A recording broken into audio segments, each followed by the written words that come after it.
That'll probably be a different story altogether. I kind of opened their eyes a wee bit because when they came across here, like I never cooked, right? So before I came across here, my mother would make whatever I asked her to make. I can hardly believe that. Mummy's boy alone, weren't you? See, growing up. Did you not want to bring her with you when you come? I'm surprised she's not here to be honest. See when growing up. Is she in the car? She's sitting there. I'm driving this thing. Yeah. But growing up, it was me, my brother, my sister, and obviously my stepdad. My mum would make 4 different meals. My mum did the almost same. Almost every night. Crazy. Mum, she'd be like, "What are you on for your tea?" "Oh, I don't want that." "Can I have that?" "All right." Nikki, sister, she'd be like, "Oh, I don't want that." "Can I have that?" "Aye, okay." And she'd be constantly cooking. Honestly, mate, my mum used to be exactly the same. I can't remember. I remember she gave us a cooking lesson how to make soup, right? How to make lentil soup. Yeah, you got it wrong. I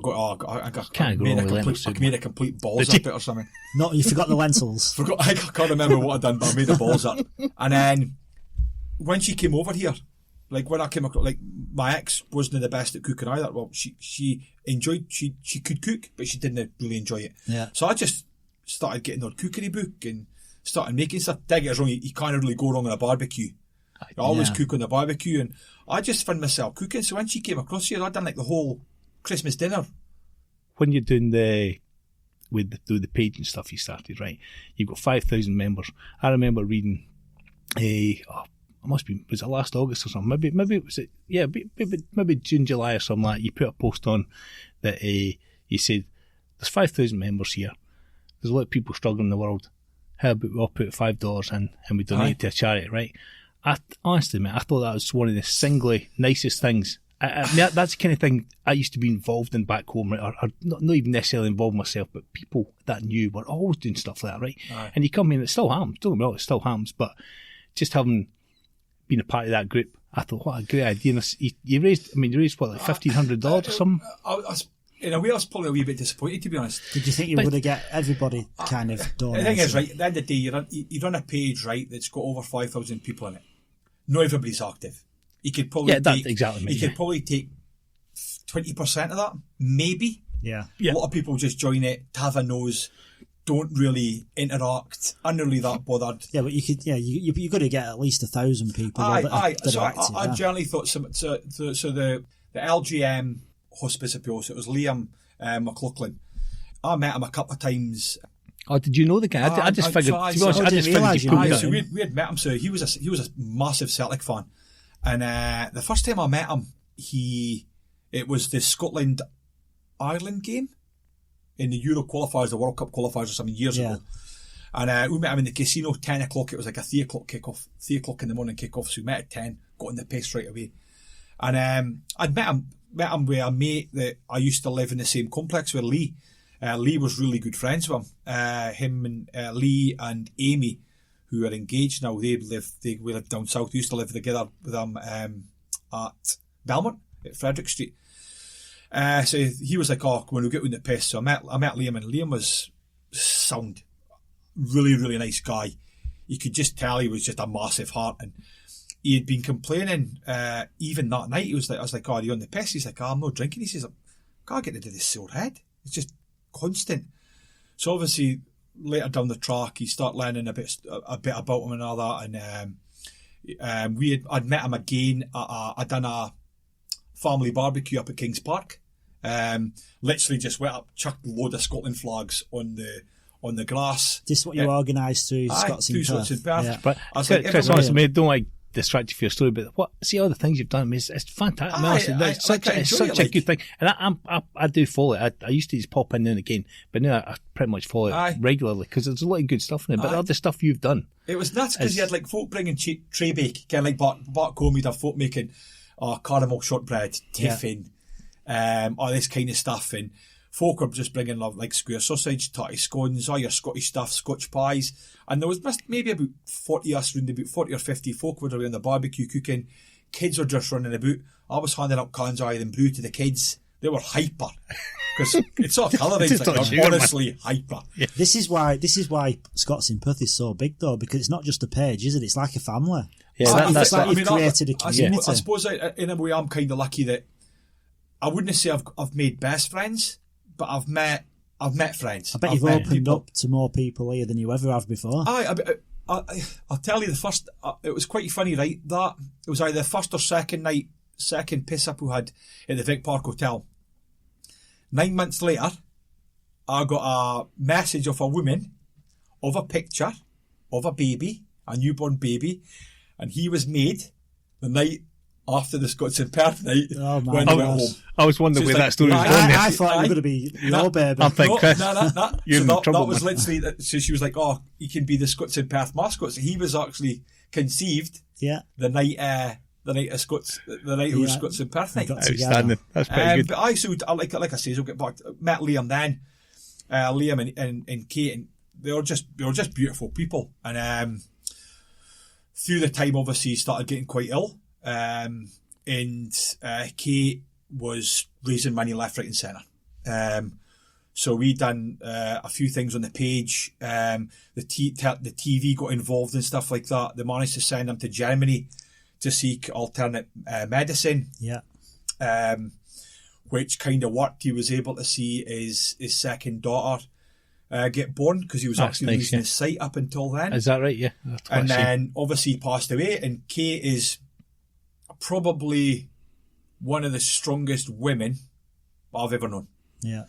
She's across here herself with 2 kids. She's got a massive group of friends who have obviously supported her right through, but it was always her and Liam's dream, or certainly her dream, to give people here what you get back home. Yeah.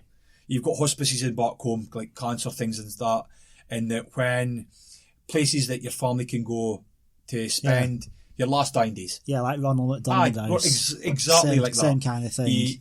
And she seen something that she could get her teeth into, and obviously she started this hospice up.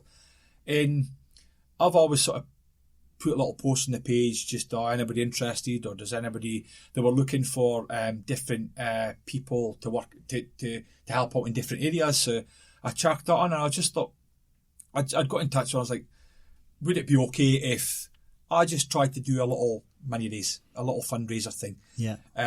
Just call out to the people on Scots in Perth and just sort of literally says, listen, there's 5,000 members on here. If everybody puts $1 in, there's $5,000 to a charity that wouldn't have got anything. And it means nothing to them it means giving absolutely $1, does nothing. it? I was like, and if it picks up, then I generally wanted to do a charity every month. People could suggest charities. That's what I liked about Chris. I thought it was a genuine. I mean, I didn't know your backstory with the other side of the. I just thought that's a fantastic people were idea. messaging us about how their son needed this and son needed that, and I generally thought it was got a grip, and I thought people, but a lot of people did have, or a few people had some negative comments, just that kind of going through COVID, and it was probably tough time. Everybody's going through it tough. It was probably the right idea and the right concept, The but wrong potentially time. at the wrong time. Yeah. In hindsight, I suppose. But not for because everybody, though, Chris. I mean, it's a good idea is still a good idea. It doesn't matter when but you have don't it. get You know, wrong, it's just people still, like I says, we made, it was about just under $1,500. $1,500 is nothing to be sniffed at, though, is it? To a hospice or to a charity that needs extra funding. I mean, Liam's mum and dad back home and Kate's family, they still do fundraising back home because they see an end game. They see what they want, and the more money that's generated, the more people talk about it. Yeah, the more interested the more awareness there is. Yeah. So, like I says, we've done that. I was a bit. Don't get us wrong, I was chuffed with the amount and chuffed that I could kind of contribute. Yeah. But I was just a little bit disappointed, I suppose. But then you're asking people to give money to something they don't know anything about. Yeah. So it's hard in that way. But then, But I think as well, like you said before, I mean, the hardest bit is it's a Facebook page. There's 5,000 members. And they're not all active. And you got $1,500 out of the ones that are active. That's probably impressive. I mean, that's a really good amount of money. The group is evolved massively, right? So I never really held a Scots in Perth night for probably 2.5 years or something. Yeah. The last one I done it was the 568 bar in East Perth. Yeah. So that was like a Scottish guy, an English guy, and an Irish woman, and it's not even a joke. They owned it. But the 568 bar sponsored my football team. So I says to them, I'll tell you what I'll do then, I'll hold 3 events so who held the players' night there. I do. Yeah. A couple of piss ups, and I'll just give you some free advertising whenever somebody, because they do tenants, they do Brewdog, they do Newcastle Brown Ale. You don't get that everywhere, they do Buckfast and all that kind of thing, like, yeah. So I says, I'll just give you some free advertising. So I sold 100 tickets. 100 tickets literally were sold within 3 days. And I reckon about 60% were new faces. Yeah. Probably more than that, actually. Because you're always getting people coming to Perth. Yeah. And you're always getting people joining the page, and they're like, oh, I'm desperate to meet new people. And it's really nice when you're sitting there and you see people talking, like, oh, like the first piss up I done, we had name badges. Name and where you're from. Yeah. And the amount of that's a good icebreaker straight away. And the amount of friends, like there's a guy called Lindsay Melrose who he's rocked up to probably 3 or 4. There's a lot of people that have been at every single piss up. Yeah. Like the Mearns, you've got Nancy and Eddie. The family, they've got Jamie, Eddie and Kelly. They've been to every single Scots in Perth night. Yeah. Shows it means a lot to them, though, and she's openly, Nancy's openly said that, she goes, who long and who can't wait to the next one. Like the last Scots in Perth night, 100 Scottish folk.